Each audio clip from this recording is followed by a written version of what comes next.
नमस्कार दोस्तों, education guide channel में आपका स्वागत है। पिछले लेसन में हम लोग ज्योमेट्री का 1.2 पढ़े थे। अभी हम लोग इसको आगे बढ़ाते हुए 1.3 पढ़ेंगे। अगर आपने चैनल को सब्सक्राइब नहीं किया है तो जरूर सब्सक्राइब कर लीजिए। सब्सक्राइब करने के बाद आप बेल आइकन पे जरूर क्लिक करिएगा ताकि आपको सब वीडियो का नोटिफिकेशन पहुँचते रहे, जिससे आपको स्टडी करने में आसानी हो। चलो हम लोग शुरू करते हैं। ज्योमेट्री के प्रैक्टिस 1.3 में क्या है, टेस्ट ऑफ सिमिलरिटी, त्रिभुजों की समरूपता की कसौटी। जैसा कि आप लोग पढ़े हो, कोई भी ट्रायंगल है, सपोज ट्रायंगल एबीसी, ट्रायंगल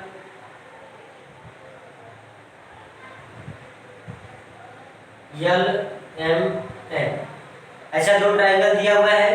तो ये मैं ऐसे ही सॉल्व करने से पहले आपको बता रहा हूं ताकि आपको पूरी तरह समझ में आ जाए। ये टेस्ट ऑफ सिमिलरिटी मतलब त्रिभुजों की समरूपता तभी होगी जब यहाँ पे देखो ए बी का जो रेशियो है इसके एल एम के इक्वल होगा, या बी सी ए बी का रेशियो एल एम के साथ, बी सी का रेशियो एम एन के साथ, और ए सी का रेशियो एल एन के साथ अगर इक्वल होगा तो हम कहते हैं कि साइड के अनुसार A B C similar triangle LMN, ABC triangle ABC similar triangle LMN। इसका मतलब ये होता है कि त्रिभुज ABC समरूप त्रिभुज है LMN किसके अनुसार, SSS मतलब साइड मतलब भुजा के आधार पे। कभी भी या तो कभी ये साइड इस साइड के इक्वल है इसका रेशियो, और ए एंगल का रेशियो इसके साथ इक्वल है, और बी सी का या एन के साथ रेशियो इक्वल है, तब हम कहते हैं कि साइड के अनुसार। कभी भी या तो टू एंगल और वन साइड, कभी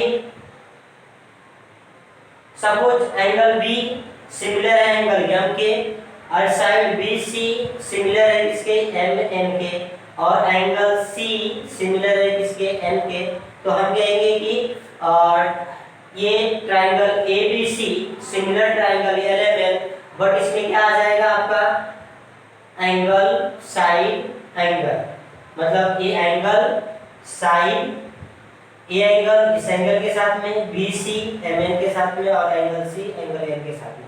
तो इस तरह से एक टेस्ट ऑफ डिवाइसिबिलिटी मतलब त्रिभुजों की समरूपता की कसौटी है। दो साइड या दो एक कोण या तो दो कोण और एक साइड ऐसे इक्वल है तो समझ जाओ कि ये एक त्रिभुज दूसरे त्रिभुज के समरूप होता है। अभी हम लोग इसको सॉल्व करके देखते हैं कि क्वेश्चन नंबर फर्स्ट में क्या दिया हुआ है।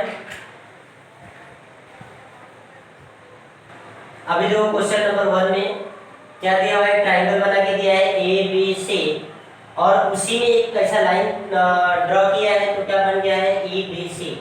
ये ट्रायंगल बन गया है। इसमें दिया है आपका angle ABC equal to 75 degree and angle EDC equal to 75 degree. Question क्या पूछा है किस अनुसार कौन से कसौटी के अनुसार समरूप त्रिभुज है और इसकी इकाई संगति लिखना है। था क्वेश्चन पूछा है आपने से, तो पहले आप क्या देखोगे, दत्त में क्या दिया है एंगल ABC। अभी देखो दो ट्रायंगल बन रहे हैं, एक ट्रायंगल ABC, आप लिखोगे ट्रायंगल ABC तथा ट्रायंगल EDC। एक्चुअली में एक ही संगति यही है। देखो ABC इधर से नेम लिख रहे हो तो आपको यहाँ पे ध्यान देना है कि ये भी नेम कैसे आएगा EDC, क्योंकि यहाँ पे एंगल B बीच में 75 डिग्री, तो ये भी क्या आना चाहिए, बीच में आना चाहिए। और हमारा शुरुआत यहाँ से हो रहा है ABC से, तो EDC। तो ऐसे ही आप देखोगे कि ट्रायंगल ABC तथा ट्रायंगल EDC में angle ABC is equal to है इसके एंगल EDC। कैसे पता चला, दोनों का ही डिग्री कितना है, 75 डिग्री है। आप यहाँ पे रीजन लिख दोगे गिवन दस से क्या है एंगल ABC और एंगल EDC इक्वल है। अभी देखोगे आप कि angle triangle A B C में भी एंगल सी है और ए डी सी में भी एंगल सी है। तो एंगल सी क्या हो जाएगा, कॉमन एंगल हो जाएगा। आप लिखोगे B C A angle B C A equal to angle D C E, angle D C E. क्यों? क्योंकि ये क्या है, कॉमन है, सामान्य कोण है। तो आप देखोगे कि यहाँ पे आप बीच में लाइन राइट कर देना ए बी सी सर्वांगसम एंगल ए डी सी। पहले स्टेप में आप लिखोगे कि ये दर्द से आप लोगों को पता चला कि A B C and E B C दोनों ही 75 डिग्री था, इसलिए क्या हो गया, कॉन्वेंट हो गया, इसलिए क्या है, सर्वांगसम है। ऐसे ही angle B C A angle ये वाला सी वाला, ऐसे ही डी सी ई मतलब एंगल सी, ये दोनों ही क्या है, सामान्य कोण है, इसलिए एंगल बी सी ए कॉन्वेंट एंगल डी सी ई। तो ये भी क्या हो जाएगा, कॉन्वेंट हो जाएगा। अभी आपने देखा कि एक स्टेप ए कॉन्वेंट हो गया और एक स्टेप, दो स्टेप कॉन्वेंट हो गया, इसलिए आप क्या लिखोगे, ट्रायंगल ए बी सी समरूप मतलब similar triangle A D C. अब इसमें कसौटी कौन सी है, तो क्या लिखोगे, कोको कसौटी।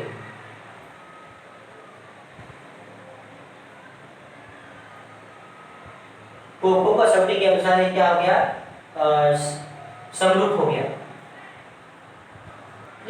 अभी देखो क्वेश्चन नंबर सेकेंड में आपको ये डायग्राम बना के दे दिया है, पूछा है कि किस कसौटी के अनुसार समरूप है।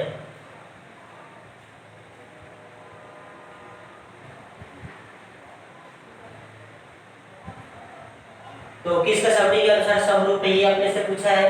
तो हम लोग क्या करेंगे, अभी हम देखते हैं कि जो वैल्यू दिया है यहाँ पे साइड का वैल्यू दिया हुआ है। तो साइड अभी देखो ट्रायंगल दंत में क्या राइट करोगे, P Q is equal to 6, Q R is equal to 8 and P R is equal to 10। ये फर्स्ट का है। सेकेंड में क्या दिया है, L M is equal to 3 and M N is equal to 4 and L L is equal to 5। ये value दिया हुआ है। अब अपने से पूछा है किस कसौटी का अनुसार है, तो हम क्या लिखेंगे, अभी देखो मैं बताया था आपको कि साइड साइड से होता है, एंगल से होता है। तो इसमें साइड का वैल्यू दिया हुआ है सबका, तो हम क्या करेंगे, साइड का सबका रेशियो फाइंड आउट करेंगे। फर्स्ट में क्या होगा, ट्रायंगल पी क्यू आर तथा ट्रायंगल एल एम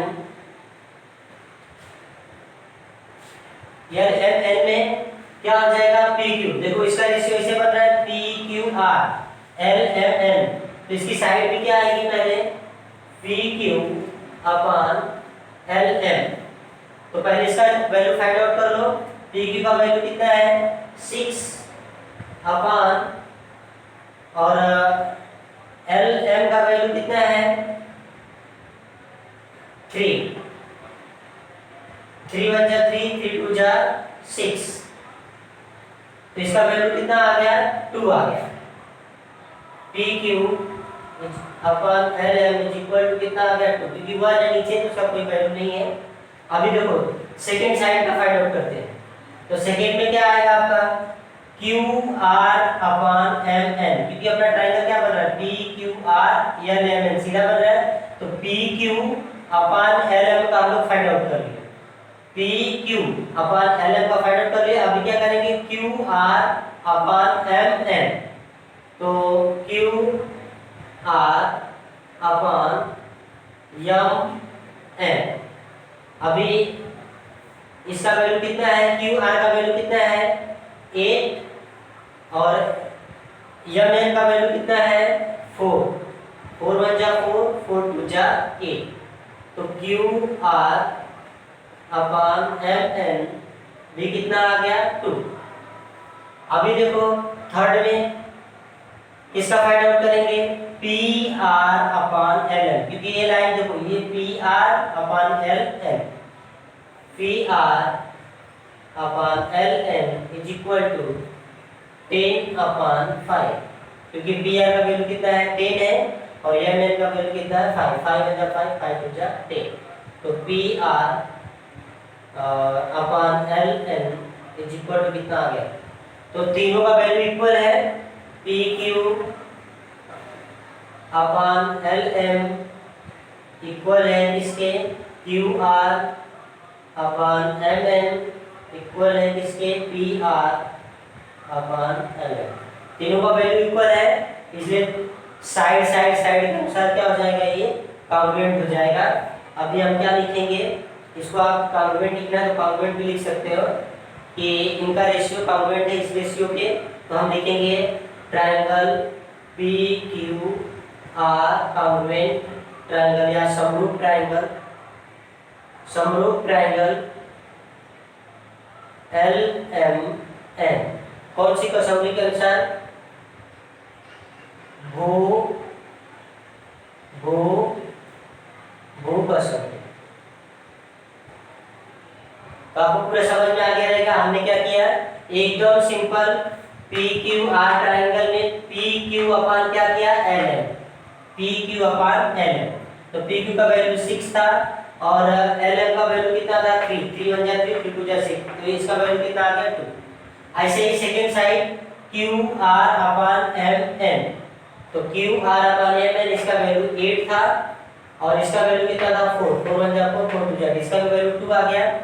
ऐसे ही P R upon L N, तो P R upon L N किया 5 1 जा 5, 5 2 जा 10, इसका वैल्यू 2 आ गया। मतलब तीनों साइड का जो रेशियो है वो क्या है, कॉन्ग्रुएंट है, इसलिए triangle P Q R, triangle P Q R समरूप ट्रायंगल एल एम एन, मतलब similar triangle L M N कौन सी कसौटी के अनुसार, भू भू भू कसौटी के अनुसार। अभी देखो क्वेश्चन नंबर 3 में दिया है कि दो खंभे हैं। अब खंभों की परछाई, एक की परछाई 6 मीटर जाती है तो दूसरे पर खंभे की परछाई कितनी जाएगी, तो इसको फाइंड आउट करने के लिए हमको क्या करना पड़ेगा, पहले तो इस ट्रायंगल को हम सिमिलर प्रूव करेंगे, मतलब समरूप सिद्ध करेंगे। तो समरूप सिद्ध करने के लिए अभी किसका वैल्यू दिया है, दत्त में आप देखो पी आर कितना है 4 and Q R is equal to कितना है 6 और A C is equal to कितना है 8 and B C is equal to क्या है क्वेश्चन। तो इस तरह से क्वेश्चन दिया हुआ है, अपने को ए सी का वैल्यू फाइंड करना, बी सी का वैल्यू फाइंड आउट करना है, बी सी का वैल्यू मतलब दूसरे खंभे की परछाई। तो आपको इसको पहले सिमिलर प्रूफ करना है, तो सिमिलर प्रूफ करने के लिए हम क्या करेंगे, त्रिभुज पी आर क्यू। अभी देखो हम पी से शुरू किए तो आर क्यू लिए, पी क्यू आर लेना चाहिए, लेकिन हमने क्या किया पी आर क्यू लिया। तो पी आर क्यू इसलिए लिया कि यहाँ पे क्या राइट एंगल ट्रायंगल बन रहा है, तो ये बीच में होना चाहिए, इसलिए हमने क्या किया पी आर क्यू लिया। तो हमने पी आर क्यू लिया तो राइट एंगल ट्रायंगल इस पे भी किस पे बन रहा है, सी पे बन रहा है, तो हम क्या लेंगे ए सी बी तथा त्रिभुज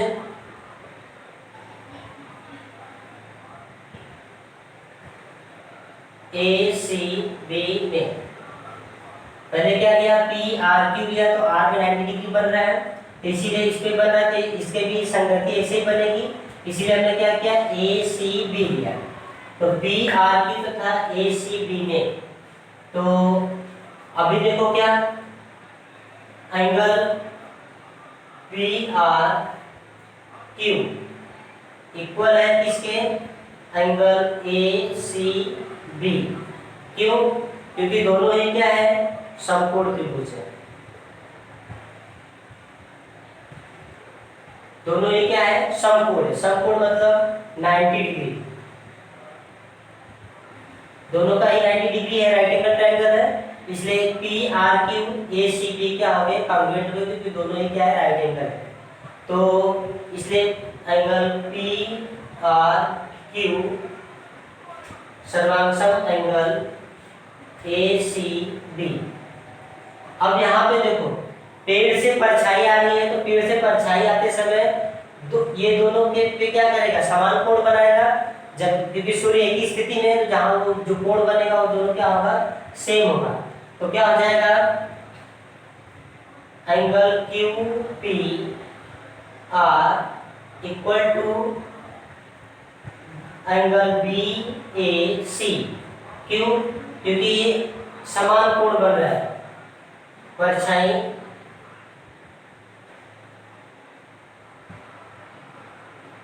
से समान कोण बन रहा है,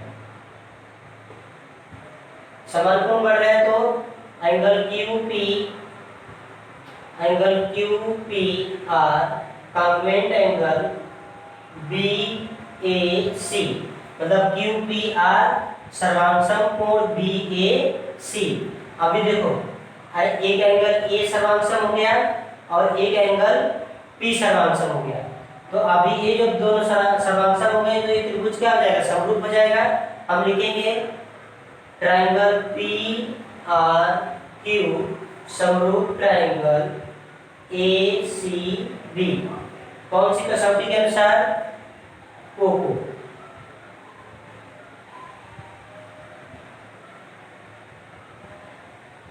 कोको कसौटी से दोनों समरूप हो गए। अब ये दोनों समरूप हो गए, तो समरूप त्रिभुजों की संगत भुजाओं का अनुपात क्या होता है, सर्वांगसम होता है। अब हम क्या करेंगे, पहली भुजा इसके पहले त्रिभुज की क्या होगी, पी आर क्यू में क्या होगी, पी आर होगी। लिखना है तो लिख लो आप, पी आर क्यू तथा त्रिभुज ए सी बी में P R upon A C is equal to होगा किसके, R Q and C B, R Q upon C B. क्यों हो जाएगा, समरूप त्रिभुज की संगत भुजाएं, समरूप त्रिभुजों की संगत भुजाएं।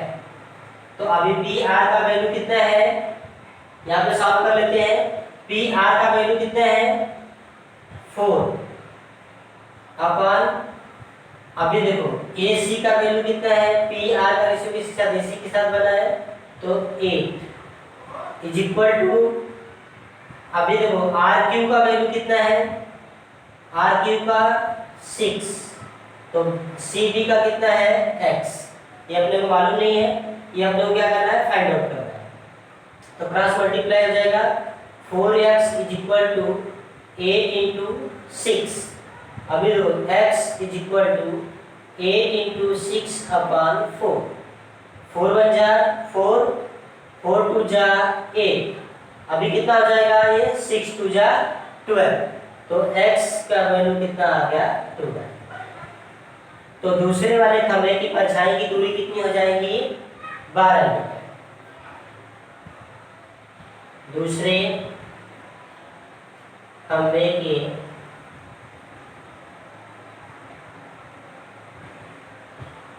परछाई कितना हो जाएगी, 12 मीटर। इस तरह से आपको समझ में आ गया। पहले हमने क्या किया, इसको समरूप सिद्ध किया। तो समरूप सिद्ध करने के लिए क्या, हमारे पास पहले से ही देखो, देखते ही समझ जाओगे कि एक 90 अंश का कोण है, यहाँ पे भी 90 अंश का कोण है, और यहाँ पे परछाई से समान कोण बन रहा है। तो ये दो कोण हो गए, एक समकोण से हमने इसको सिद्ध कर दिया, और एक परछाई से समान कोण बन रहा है तो इसको सिद्ध कर दिया। इसलिए दोनों त्रिभुज क्या हो गए, समरूप हो गए। अब ये दोनों को समरूप त्रिभुजों की संगत भुजाओं का अनुपात बराबर होता है, इसलिए हमने क्या किया, P R upon A C and R Q upon B C कर दिया। आप इसको भी ले सकते थे, A C upon P R, उससे कुछ फर्क पड़ने वाला नहीं है। तो इसका वैल्यू ले लिया हम लोग और क्रॉस मल्टीप्लाई करके सॉल्व कर दिए, कितना आ गया, 12 मीटर। इस तरह से आपको क्वेश्चन नंबर 3 भी सॉल्व हो गया। अभी दो क्वेश्चन नंबर 4 में दिया है, ट्रायंगल ए बी सी में ए पी क्या है, लंब रेखा है, और ऐसे ही बी क्यू बी क्या है, लंब रेखा है किस पे, AC पे, और BC पे लंब रेखा AP है। ऐसा ये लंब रेखा दिया हुआ है। लंब रेखा का मतलब क्या होता है, तो लंब रेखा का मतलब होता है कि 90 अंश का कोण, समकोण। और यहाँ पे भी ये भी लंब रेखा है, BQ भी दिया है, BQ लंब रेखा है AC, तो AC पे लंब रेखा है, तो ये भी कितना अंश का कोण बन गया, 90 अंश का कोण बन गया। अब अपने से देखो इसमें दो क्वेश्चन पूछा है। ये तो पहला बोला है कि सिद्ध करो कि CPA समरूप त्रिभुज है CQB। CPA समरूप त्रिभुज है किसके, CQB। इन दोनों त्रिभुजों को आपको सिद्ध करना है कि ये क्या है, समरूप करना है, ये साध्य करना है। ये गिवन है दत्त है, और ये क्या है अपना साध्य है। तो ये साध्य करना है, तो उपपत्ति में क्या हो जाएगा, उपपत्ति में सॉल्व जो करेंगे हम लोग, तो सॉल्व करेंगे, लिखेंगे हम त्रिभुज CPA तथा त्रिभुज CQB में, CPA तथा त्रिभुज CQB में। अब जो C से P को लिया, P मतलब 90 अंश का कोण है, फिर C से किसको लिया है, Q को लिया, ये भी कितना है, 90 अंश का कोण है। तो इन दोनों त्रिभुज को नाम दे दिया अभी हम लोग, तो अभी क्या हो जाएगा, कोण CPA सर्वांगसम कोण CQB। क्यों, क्योंकि दोनों ही क्या है, समकोण 90 अंश में बने हैं, तो इसका मतलब क्या होता है, राइट एंगल ट्रायंगल, समकोण, राइट एंगल ट्रायंगल, दोनों समकोण है। अभी देखो CPA में और CQB में दोनों ही, C वाला क्या है, दोनों ही कॉमन कोण है, तो क्या आ जाएगा इसका नेम, ACP, एंगल ACP सर्वांगसम कोण ACP सर्वांगसम, ऐसे ही क्या हो जाएगा, BCQ,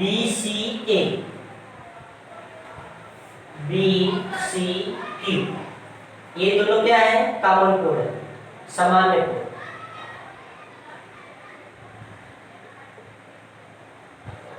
अभी देखो क्या लिया मैं पहले, ACP ले लिया, तो ये वाला एंगल आ गया, और फिर क्या लिया फिर मैं लिया BCQ, फिर से वही एंगल आ गया, तो दोनों के लिए एक ही कोण है, इसलिए क्या है, सामान्य कोण, दोनों क्या है, सर्वांगसम है, इसलिए ये सिद्ध होता है कि त्रिभुज क्या है, समरूप है। त्रिभुज CPA समरूप त्रिभुज CQB, कौन सी कसौटी से, कोको कसौटी, क्योंकि दो कोण बराबर हो गया, कोको कसौटी से ये वाला सिद्ध हो गया। अभी आपका क्वेश्चन नंबर 2, जिसमें AP का वैल्यू दिया है 7, BQ का 8, BC का 12, AC का वैल्यू अपने से पूछा है। तो अभी क्या करेंगे हम, इसको सेकंड वाले ऑप्शन को सॉल्व करेंगे।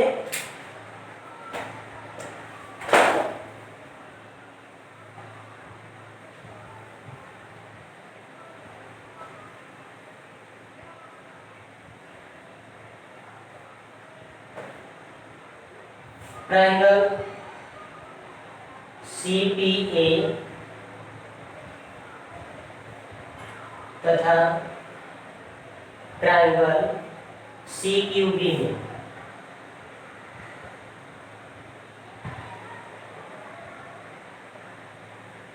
CPA तथा ट्रायंगल CQB में अभी किसका अनुपात किसके साथ बनेगा, AP लंब रेखा है इसके लिए, तो ये क्या बनेगा, अभी देखो CPA ट्रायंगल CQB में, तो AP आएगा, तो AP के साथ में A इसका लंब रेखा है, तो इसके साथ दूसरे वाले का क्या लंब रेखा होगा, BQ होगा, तो AP upon B Q is equal to होगा किसके साथ? अभी देखो A P C P A में, सी पी ए में क्या होगा? ए सी होगा, ए सी अपॉन और सी क्यू बी में क्या हो जाएगा? बी सी हो जाएगा। इस तरह से इसका समरूप त्रिभुजों की संगत भुजा हो जाएगी। त्रिभुजों की संगत भुजा, ये रीजन आपको लिखना ही पड़ेगा, रीजन नहीं लिखोगे तो आंसर आपका रॉन्ग हो जाएगा। 7 एपी का वैल्यू है और बीकी का वैल्यू कितना है? 8 इज इक्वल टू एसी का वैल्यू कितना फाइंड आउट करना है अपने को, तो एसी रहने दो और बीसी का वैल्यू कितना है? 2 है। अभी क्या हो जाएगा? क्रॉस मल्टीप्लाई हो जाएगा, 8 AC is equal to 12 into 7, AC is equal to 12 into 7 upon 8। किससे कटेगा? 4 2 जा 8, 4 3 जा 12, तो AC इज इक्वल टू 3 7 जा 21 अपॉन 2, 2 1 जा 2 क्रॉस हो जाएगा। अभी 1 बचा तो 1 जाएगा नहीं डायरेक्टली, तो कितना हो जाएगा? 10.5। AC का वैल्यू कितना आ गया? 10.5। इस तरह से आपने को AC का वैल्यू फाइंड आउट करने के लिए बोला था, तो AC का वैल्यू हो गया। अभी देखो क्वेश्चन नंबर 5 में क्या दिया हुआ है?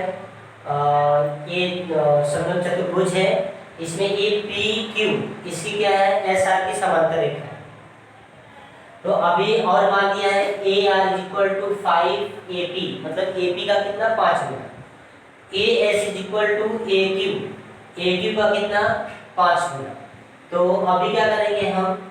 अपने को पूछा है कि S R is equal to 5 P Q, ये अपने को सिद्ध करना है। तो ये हम सिद्ध तभी कर पाएंगे जब हम ए पी क्यू तथा ए आर एस को हम क्या करेंगे? समरूप सिद्ध करेंगे तभी। तो हम लिखेंगे ए पी क्यू त्रिभुज ए पी क्यू तथा त्रिभुज ए आर एस में, तो क्या हो जाएगा? पी ए क्यू बराबर कोण पी ए क्यू सर्वांशक कोण आर ए एस। क्यों? क्योंकि एक शीर्ष बिंदु पे बने कोण क्या होते हैं? सर्वांशक होते हैं। इसको क्या बोलते हैं? शीर्षाभिमुख कोण भी बोलते हैं। क्या बोलते हैं? शीर्षाभिमुख कोण।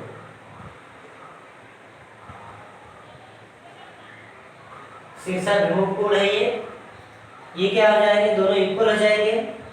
और अभी ये एक ही त्रिभुज ए पी क्यू तथा ए आर एस में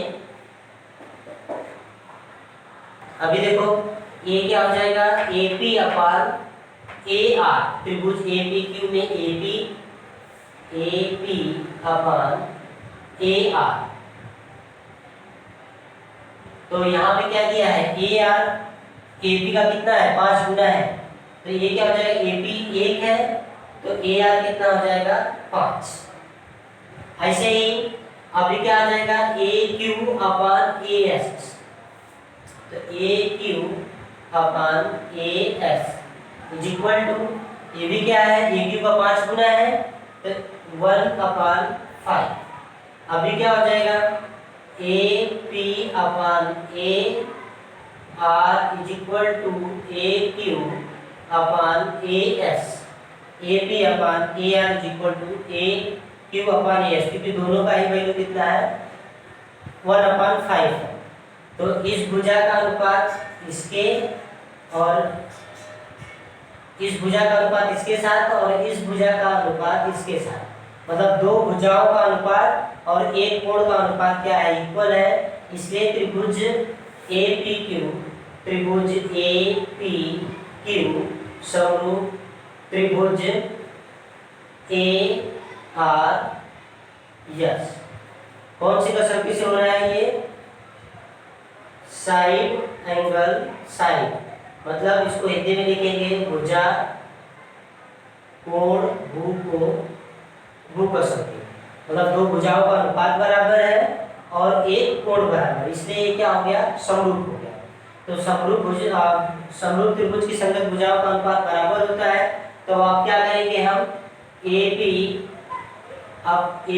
अपन AR इज इक्वल टू है AQ upon AS is equal to, अभी क्या बचा, PQ अपन SR, PQ अपन SR। तो अभी AP का AR कितना 1/5 है, AQ का AS भी कितना है 1/5 है, तो अभी SR जो होगा वो PQ का कितना होगा 5 गुना होगा ना, इसलिए SR इज इक्वल टू कितना हो जाएगा 5PQ, किससे हो जाएगा, ये जो इक्वेशन समीकरण 1 से, इसका वैल्यू कितना हो जाएगा 5PQ, SR का वैल्यू कितना हो जाएगा 5PQ हो जाएगा, क्यों, क्योंकि AP का 5 गुना AR है, तो ऐसे ही AQ का 5 गुना AS है, तो ऐसे ही PQ का 5 गुना क्या होगा SR, तो SR PQ का कितना हो गया 5 गुना, ये अपने को सिद्ध करना था, इस तरह से लिखना है आपको। अभी देखो क्वेश्चन नंबर ये 6B 5th की तरह ही है, आपको क्या करना है, यहाँ पे वैल्यू फाइंड आउट करना है, दिया है AB समांतर रेखा CD है, और यहाँ पे AB का वैल्यू दिया हुआ है, A से B का वैल्यू दिया है, BC का वैल्यू दिया है, OB का वैल्यू दिया है, और OD का वैल्यू फाइंड आउट करना है। तो कैसे करेंगे, पहले तो हम इसको समरूप सिद्ध करेंगे। तो समरूप सिद्ध करने के लिए हम लोग क्वेश्चन नंबर 5 में क्या किए थे कि त्रिभुज OCD तथा त्रिभुज OAB में अभी क्या हो जाएगा, कोण COD सर्वांशक कोण AOB हो जाएगा, क्यों हो जाएगा, क्योंकि ये क्या है, शीर्षाभिमुख कोण है।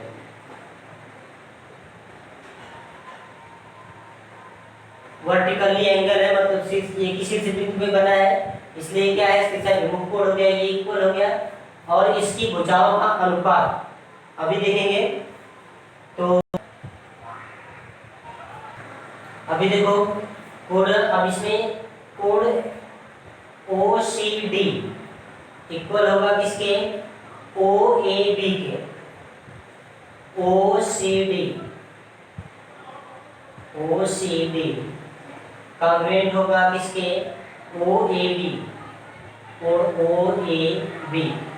क्यों होगा, क्योंकि ये क्या है, एकांतर कोण है, जैसे कि पहले बताया कि AB समांतर रेखा है CD में, तो ये दोनों एंगल क्या हो जाएंगे, एकांतर कोण बनेंगे। आप लोग 9 में पढ़े थे संगत कोणों की जोड़ी, एकांतर कोणों की जोड़ी, तो उसमें क्या है, ये क्या हो जाएगा, एकांतर कोणों की जोड़ी हो जाएगी। यहाँ पे लिखोगे एकांतर कोण।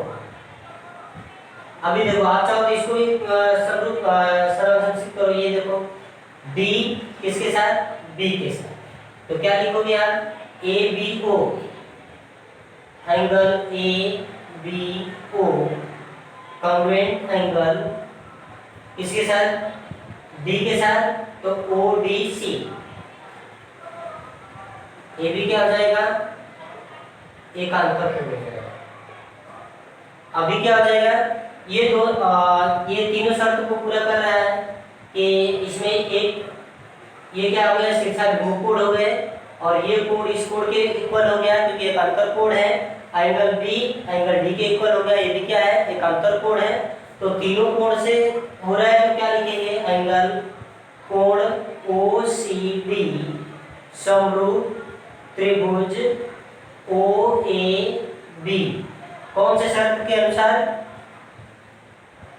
शर्त कौन सी आएगी, को का शर्त। तो इस तरह से दो त्रिभुज क्या हो गए, समरूप हो गए। तो समरूप त्रिभुज की संगत भुजाओं का अनुपात क्या हो जाएगा, इक्वल हो जाएगा।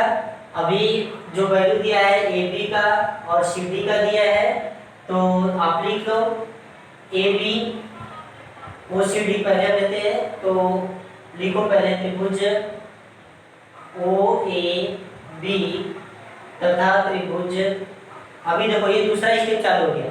अभी तो हम लोग समरूप सिद्ध किए, अभी दूसरा त्रिभुज ओ ए बी तथा त्रिभुज ओ सी डी में A B upon B C, इसकी संगत भुजा बी सी है, और किसका वैल्यू दिया है, ओ बी का वैल्यू दिया है, ओ बी का ओ डी का वैल्यू फाइंड आउट करना है। तो क्या आएगा, O B is equal to O B upon O D, क्या आ जाएगा, समरूप त्रिभुज की संगत भुजाएं, समरूप त्रिभुज की संगत भुजाएं। पहले बताया था ना कि पहले अपने को समरूप सिद्ध करना है, तो हम लोग यहाँ पे समरूप सिद्ध कर दिए।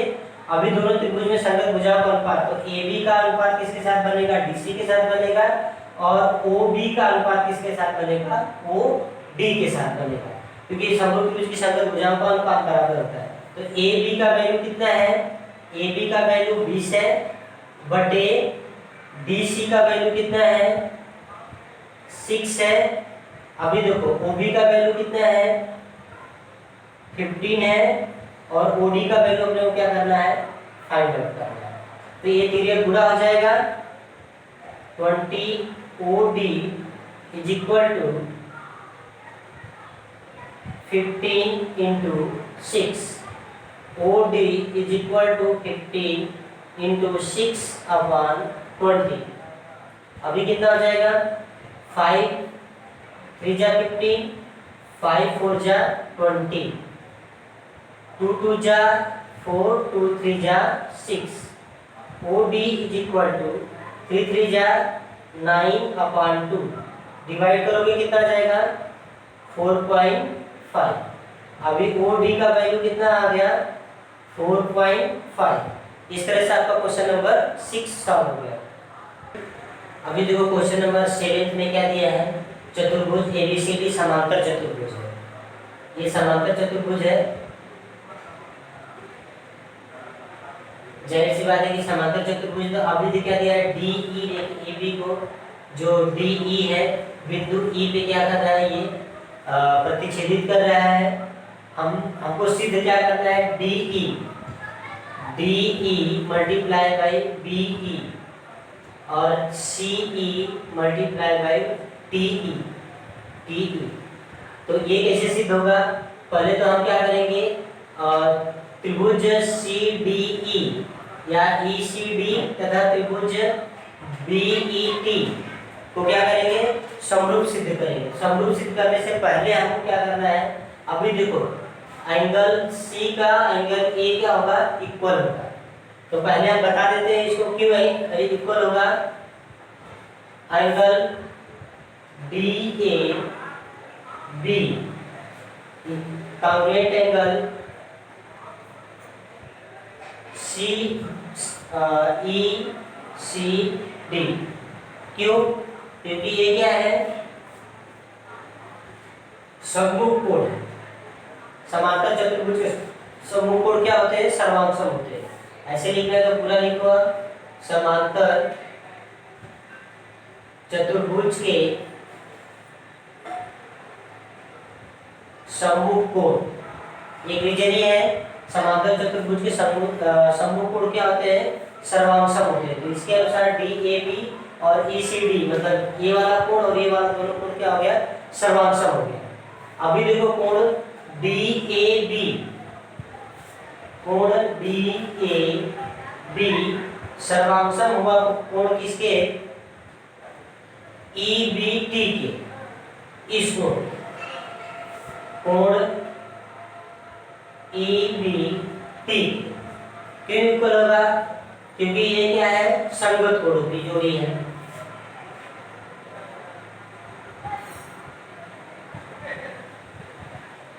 समांतर चतुर्भुज की संगत कोणों की जोड़ी क्या होती है, सर्वांशम तो क्योंकि ये समांतर रेखाएं हैं तो समांतर रेखाओं के सामने वाला कोण क्या होता है, संगत कोण होता है, इसलिए कोण ए और कोण ये बी नीचे साइड में, ये क्या हो गया, संगत कोणों की जोड़ होगी। इस तरह से आपको देखो पॉइंट पे ध्यान देना है कि कोण ए, इधर नीचे कोण बी और कोण सी, ये तीनों क्या हो गए, इक्वल हो गए। अब हम क्या करेंगे, त्रिभुज को समरूप सिद्ध करने के लिए जाएंगे। तो ध्यान देंगे अभी देखो हम क्या करेंगे, एक त्रिभुज लेंगे BET और एक लेंगे ECD। त्रिभुज BET तथा त्रिभुज ECD में अभी देखो ये त्रिभुज ये वाला ले लिए हम लोग और ये त्रिभुज ए ले लिए, तो यहाँ पे ये दोनों क्या बन रहे हैं, शीर्षाभिमुख कोण बन रहे हैं। तो हम बता सकते हैं कि कोण BET मतलब ये वाला कोण और कोण ECED सर्वांशम कोण CED, देखो यहाँ से CED, तो ये वाला होता है, ये कोण, ये क्या हो गए, सर्वांशम हो गए। क्यों हो गए, इसका रीजन क्या है, शीर्षाभिमुख कोण है। जैसा कि बताया कि एक ही शीर्ष बिंदु पे बने हैं, वर्टिकली एंगल है, इसलिए इसको क्या बोलेंगे, शीर्षाभिमुख कोण।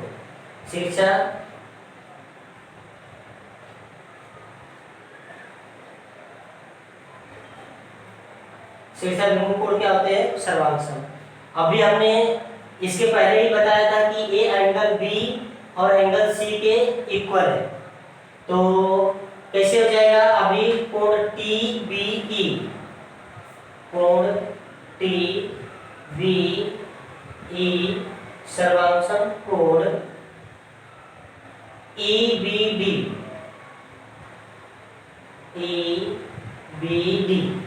ये दोनों कोण बराबर हो गए, ये कोण इस कोण के बराबर हो गया।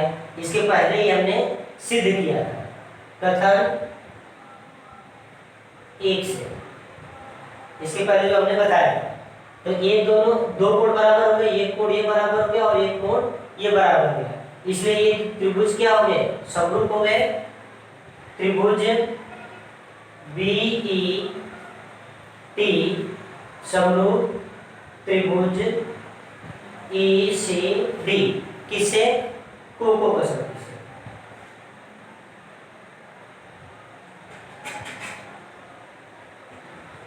कोको कसौटी से दोनों त्रिभुज समरूप हो गए। अब क्या करें, हम इसके भुजाओं का अनुपात बनाएंगे। देखते अभी देखो ये त्रिभुज समरूप सिद्ध हो गया। अब समरूप सिद्ध होने के बाद इसकी संगत भुजाओं का अनुपात बना देते हैं, एकदम सिंपल। इन दोनों त्रिभुजों की संगत भुजाओं का अनुपात बनाएंगे तो क्या बनेगा, अभी DE त्रिभुज, देखो अगर लिखना है तो लिख दो फिर से, त्रिभुज BET तथा त्रिभुज ECD में, तो इन दोनों त्रिभुजों में इस त्रिभुज का इस त्रिभुज से हमको रेशियो बनाना है, तो क्या बनेगा, DE का अनुपात किसके साथ बनेगा, TE के साथ, TE का अनुपात बनेगा। अभी देखो पहले इसको लिए थे हम लोग, तो क्या आ जाएगा, CE बटे क्या आ जाएगा, BE। अभी क्या करेंगे, हम इसका तिर्यक गुणा कर देंगे। तिर्यक गुणा करेंगे तो क्या हो जाएगा, DE गुणे DE is equal to CE गुणे TE। यही हमको सिद्ध करना था। देखो साध्य में, देखो साध्य यही करना था, ये अपना क्वेश्चन आ गया, इसलिए क्या हो गया, इस तरह से क्वेश्चन नंबर 7 भी क्या हो गया, सॉल्व हो गया। अब हम लोग क्वेश्चन नंबर 8 सॉल्व करेंगे। क्वेश्चन नंबर 8 बहुत इजी दिया है, देखो दत्त में दे दिया है AP/CP = BP/DP। तो APB हमको सिद्ध क्या करना है, साध्य प्रूफ क्या करना है, ABP समरूप त्रिभुज CDP, ये अपने को क्या करना है, साध्य करना है।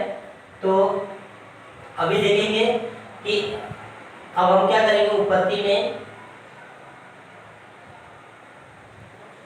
त्रिभुज A B P, A B P मतलब ये वाला ट्रायंगल, फिर इसके बाद तथा त्रिभुज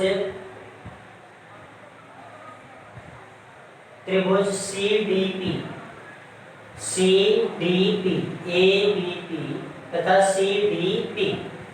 इसमें क्या है, भुजाओं का अनुपात मतलब ए पी बटे सी पी, मतलब इस भुजा का अनुपात इस भुजा के, ए पी का अनुपात सी पी बराबर दे दिया है, ए पी बटे C P is equal to है किसके, बीपी, बीपी का अनुपात किसके साथ, डीपी के साथ, बीपी बटे डीपी। अभी इसका मान ये कहाँ से मिला हमको, 10, मतलब इस भुजा का अनुपात एक भुजा के साथ और यहाँ पे पी भी दूसरी भुजा का इसके दूसरी भुजा के अनुपात के साथ बराबर, दो भुजाओं का अनुपात बराबर है। अब हमको कोई एक तीसरा पॉइंट मिल जाएगा तो हम इसको सिद्ध कर देंगे कि ये त्रिभुज क्या है, समरूप है। तो वो तीसरा पॉइंट क्या होगा हमारा, क्या होगा, ए पी बी, क्या हो जाएगा, कोण ए पी बी सर्वांगसम कोण ए पी बी तो सी पी डी, कोण सी पी डी, ये दोनों क्या हो गए, इक्वल हो गए। ये कोण इस कोण में क्या हो गया, सर्वांगसम हो गया। क्यों हो गया, क्योंकि शीर्षा विमुक्त हो।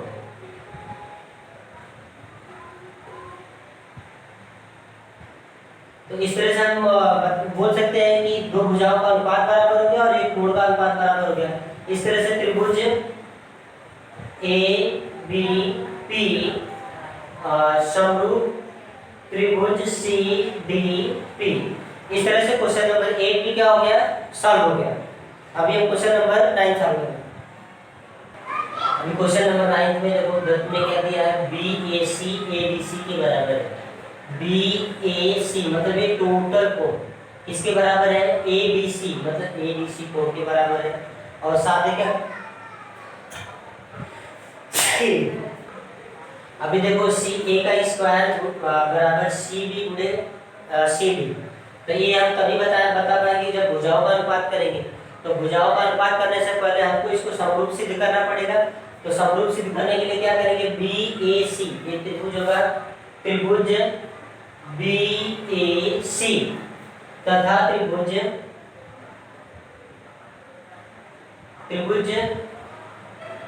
ए बी सी, बी ए सी तथा ए बी सी। तो इसमें आपको ये जो कोण सी है, ए बी सी और बी ए सी में दोनों में क्या है, ये कोण सी क्या है, कॉमन है, एक तरह से आप बता सकते हैं। और ये कोण को क्या किया है, बराबर दिया है। तो कोण बी ए सी सर्वांगसम कोण ए बी सी कैसे पता चला, क्वेश्चन में दिया। अभी क्या है, अभी बी सी ए कोण बी सी ए सर्वांगसम कोण डी सी ए,